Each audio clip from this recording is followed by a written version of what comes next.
Well, hello and welcome back to Stockbox here from Resourcing Tomorrow. We are back at the Cornish Pavilion. Yesterday we did a couple of long features here where we spoke to someone from the Cornwall Trade and Investment and, of course, Camborne School of Mines. I know the MPs are here today as well, hoping to get even just 1 minute with one of the Cornish MPs. That would be great. But we didn't manage to catch up with Cornish Metals yesterday, and joining me now is the CEO, Don Turvey. Thank you very much for joining us. How are you? Very well. Yourself, Mark? Yes, very good, thank you. First of all, you've had a full day at it yesterday and a morning. How's it been? Have you been busy? Absolutely. We were packed, cover to cover, lots of meetings, a lot of interest. So we were at a very busy time. Lots of interest is good to hear. That's what it's about, isn't it, coming to these events, getting interest from investors. So you are listed, you're dual listed TSX and the AIM market in London. That's CUSM, the ticker there. Just give us a bit of a high-level overview, if you like, the elevator pitch of Cornish Metals. Yeah, so Cornish Metals, we own the South Crofty mine 100%. It's a mine that was in operation up until 1998. So we're about to reopen the mine that was closed. So we fully permitted. Okay. So we're ready to go. Last year in 2022, we managed to get funding from our cornerstone investor, Vision Blue Resources.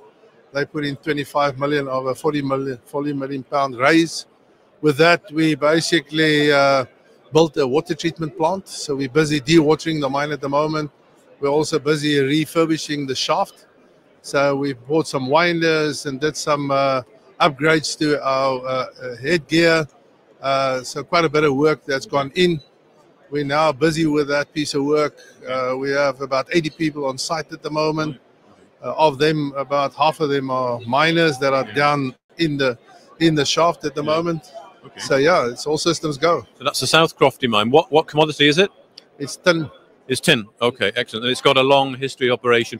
What took it out of operation? It's really the tin price. I mean, the tin price collapsed in '85, around about there.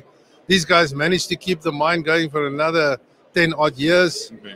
It was the last tin mine in Cornwall that closed, and because of the low cost, they managed to keep it going for longer.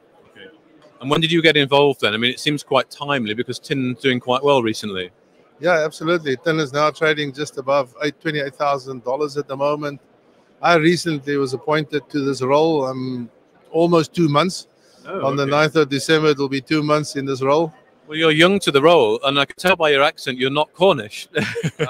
No, I'm not. I'm from South Africa. From South Africa, okay. How do you find Cornwall compared to South Africa? No, it's a beautiful place. We live in Falmouth, so my office is on the mine. Okay. So it's great to be with the people. I'd like to be as close as possible to the face. And just briefly on your history then, and also why you took the role at Cornish Metals.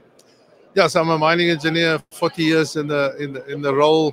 25 of those with BHP Billiton, 15 years as CEO of various private and listed companies. So when I was approached about this, what really interested me was tin. The fact that it was a mine that was already in operation, bringing it back, existing infrastructure, the fact that we have a very solid backing from an investor-based point of view, and what the future would hold. And what do you want to achieve, really? I guess the first thing is getting into production, but where do you see your sort of time in the company taking the company to? Yes, I mean, the very first things that we'd like to do next year in Q2, we'd like to start with our early works, which is really ordering long lead items and start the excavation for a processing plant. So that really would take us to the next level. We've appointed Endeavour Finance to help us with a debt financing package. Okay. So they're busy working at that. Okay. So by the end of next year, we hope to have a fully financed project. Okay, good. And what's the current market cap of the company? Around 40 million. 40 million. Okay, so yeah, that's okay. Really, that's not really. We've seen a lot of low valuations of some companies here, but that's that's actually not too bad. What are some of the metrics from the mine here? I mean, in terms of what you've got in the ground, if you've got NPV values, capex, that kind of thing, life of mine. Yeah, so we put out a PEA in May this year, looking at an NPV of $200 million, IRR of about 30%. We're looking at a resource base of 6 million tons. Okay. We just recently put out an announcement that we think that we can double that number or treble that. Okay. We're looking at a mine life of about 14 years, but again, 40. 1-4. Oh, 14, yeah. 1-4. And we think that with this additional resources, we could easily double or treble that number. So that's the PEA. Are you going to go down the other study routes going into DFS and BFS? No, we believe that it's not really worth the money to spend on further drilling. Because it's an existing operation, we have all the information of underground. We know more of the resource than anyone that could drill it from surface would know.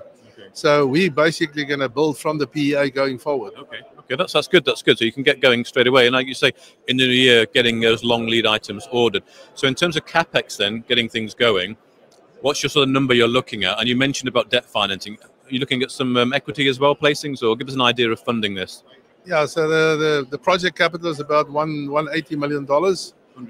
We're looking at about a debt equity ratio of about 50-50.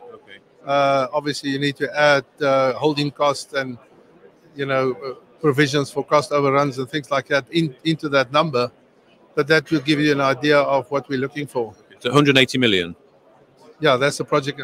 Yeah. Okay. And that you're looking to close that sort of throughout the course of Q1, Q2, or end of next year. We'd like the end of next year. Yeah. Right. Okay. That's the debt package. Yeah. Okay. So throughout the course, so let's get a sense of some of the key stage gates, if you like, or milestones throughout 2025 as you head towards securing that finance.